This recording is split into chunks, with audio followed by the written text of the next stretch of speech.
તો બહુ ભાઈ આ ડોડા નાખે હો ભાઈ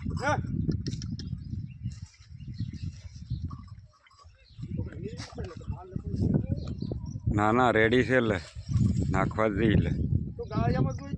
ભેળન में ભેળન में કેટલો છોકરો હાથી આંખે જોત ખરા મારા દીકરો આજ ભણવાની રજા હે કે જવાનું છે ભણવા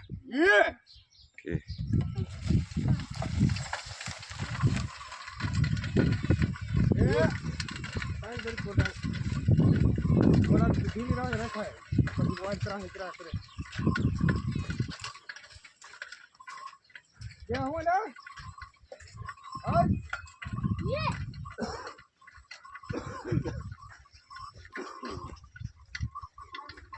વાદળા થાય પણ કઈ સાંટા ખરતાય બેન થઈ ગયા હોય